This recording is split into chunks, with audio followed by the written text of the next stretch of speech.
బావుందా? చిన్న నీకు? చెప్పు. నచ్చిందా? Hi all, welcome to my channel.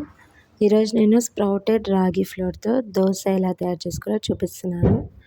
జనరల్గా నేను రాగి మాల్ట్ కోసం ఈ స్ప్రౌటెడ్ రాగిని నేనే ఇంట్లో తయారు చేసుకున్నాను. బట్ మా కిడ్స్ తినలేదు. సో ఇలా దోశలు వేసిస్తే బాగా తిన్నారు. మీకు యూజ్ అవుతుందని పోస్ట్ చేశాను. ఈ రాగి ఫ్లోర్తో ఆనియన్స్, క్యారెట్, కొద్దిగా పసుపు, జీలకర్ర పొడి, సాల్ట్ అంతే అండి. ఇవి వేసుకొని వాటర్ వేసుకొని దోశ బ్యాటర్ కన్సిస్టెన్సీ లాగా ప్రిపేర్ చేసుకొని దోశలు వేయడమే. హెల్దీ, ఇందులో కాల్షియం ఉంటుంది కనుక హెల్త్కి చాలా మంచిది. టేస్ట్ కూడా చాలా బాగుంటుంది. ఇంకా సమ్మర్ సీజన్ కనుక బాడీకి కూడా కొంచెం కూల్ చేస్తుంది. ఈవినింగ్ స్నాక్స్, బ్రేక్ఫాస్ట్ కూడా ఇలా ఇవ్వచ్చు. సో ఎవరైనా రాగి మాల్ట్ అట్లా రిజెక్ట్ చేస్తే ఇలా ఇచ్చి చూడండి, డెఫినెట్గా నచ్చుతుంది. ఏం చిన్నిది?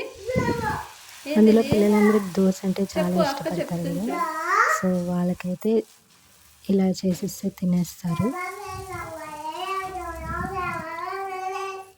నేను ఇట్లా వేస్తుంటే మా పిల్లలు మాట్లాడుతూ ఉన్నారు.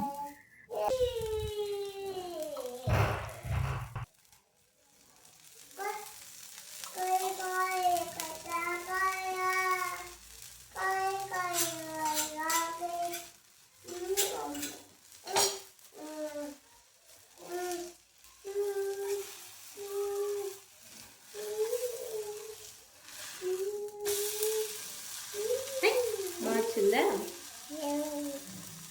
బాగుందా? ఏం